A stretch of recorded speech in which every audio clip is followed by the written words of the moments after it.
Today we're out here in Geneva State Forest. It's a beautiful day. It's in the 70s. We had been here a couple days earlier and some of the flowers were out. And we had decided that today we're going to do a little bit different. We met with Daryl Driggers, who is one of the game wardens there. And we asked him about hunting for dropped antlers. It's about the time of the year when the bucks lose their antlers, and he did tell me that it was like looking for a needle in the haystack, but that he just luckily the other day found one down in the south pine cone orchard. So we headed on down there and decided we would run the rows, and we hadn't been there in a while. We had seen a lot of wildlife down there when we first got there a while back. So first part of the day we're going to go look for antlers, and then later we're going to look for the biggest pine cone. When I pulled in, I was like surprised. It was just like a pasture that a farmer works. These guys had put a lot of work into it. The rows were all cleared and brush was gone. They'd disked some of the fields down there. It looks like they're going to plant some crops or something. And I was getting excited about it.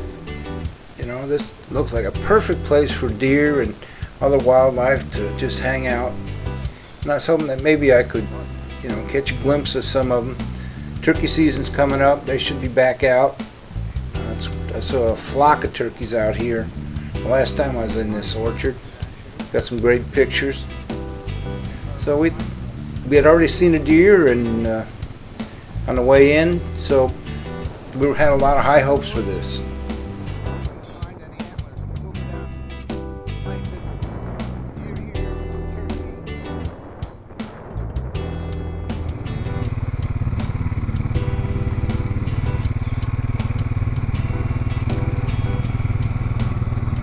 This is pretty good because they just bring the picker down here, swing it over to this tree, get whatever they want, swing it over to that tree, get whatever they want, move on down the road.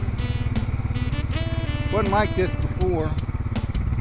This is what you call good management.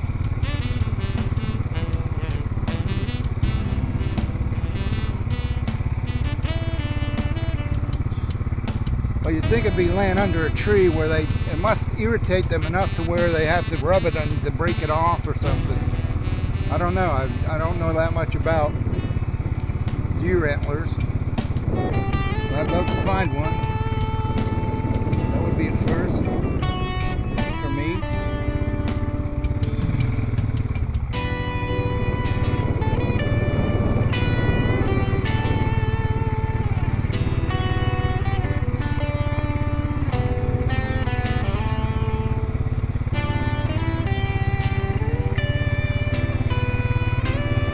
Great place for the wildlife to come and just eat, and really very little activity back here. We saw a deer earlier as we were driving in. Of course, we don't have any cameras or anything, and only saw about 3/4 of him. He was on his way back into the woods. He had a big tail, I'll tell you that, a big white tail, was about a foot long. That's how big this tail was. Good sized deer, healthy deer. And it's good to see those good healthy deer here. We're back out here at the Geneva State Forest. It's a Sunday afternoon. It's warmed up to 75 degrees. I was talking to a park ranger here, a friend of mine, who said they found some deer antlers out here in this pine cone orchard. So we're out here. We're going to see if we can find some antlers that have dropped for this season, and see what else we can see. It's beautiful out here. It's just phenomenal what these two guys can do. There's only two of them. There's Daryl and Chris. And Chris has multi-duties. He's both a certified wildlife officer, and he is the supervisor of all this property out here. And they keep both those guys pretty busy. See this tree, there's one pine cone on it. But now the tree to this side of it is got tons of them. And the tree to this side of it has tons of them. But that tree doesn't have but one.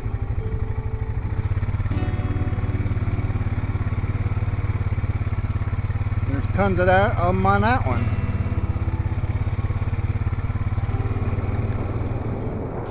After about an hour and a half or so of riding the rows, we hadn't have any luck on finding any antlers.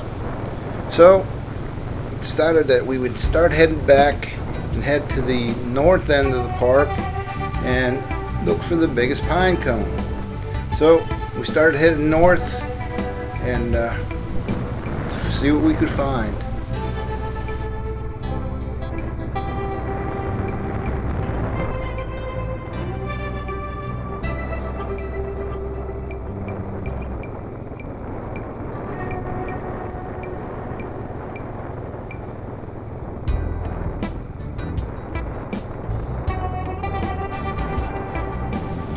On our way north, we happened to notice in one of the trees a large hawk. He or she was just sitting there and watching us.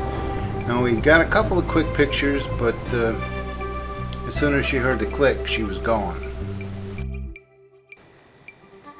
Quail Forever is one of the organizations that helps maintain the population of the quail here at the State Forest. They come in and they plant the special foods that quail like, and they try to build a habitat where the quail will multiply so that there's abundant numbers of quail for the quail hunters to come out and this is the habitat that quail like.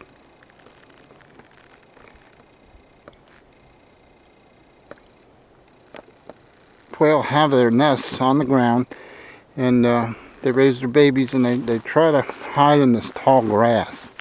They're like peas, English peas, and some other types of food. And this is all supposed to be in here. You see this tall grass. This is where the quail, when they have their babies, they're really, really dynamic mothers.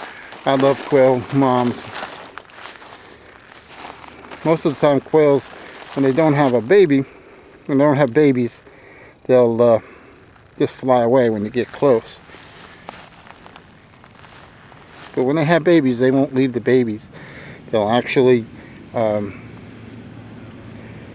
your attention to them and wander off while the babies are scampering to safety. And you see how they could scamper back into there and disappear. Then the mom will make a sound and babies will come to the mom. I've got some video of that. I'll see if I can find it. It's outstanding. I love quail. Not to eat, just I just love the birds themselves.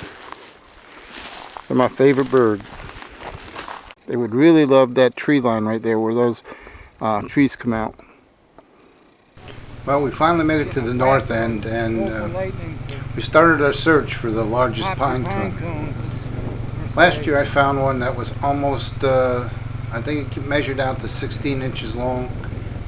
That was back before they had the big cut of those old trees back there at the north end. That whole area is gone now. This is a bigger pine cone, and of course it looks a lot bigger that I got it zoomed in, but that's probably 5 or 10 times the size of the ones you saw the first orchard we went to. But this is nothing compared to the biggest ones that I've seen, and we're going to go look for those. Now here's in comparison. We're searching for the biggest pine cone. I told you that there'd be some big ones here. This is a pretty good size one. It's not the biggest one I've ever seen here, but there's half a dozen of those here. This isn't bad.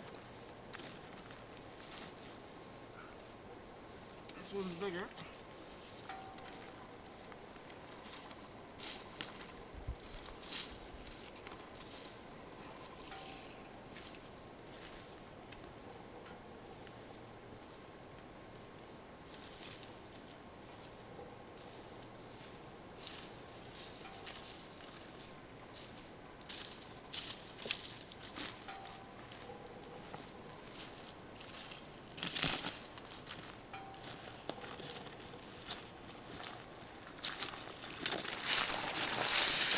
Well, that's not a bad sized pine cone.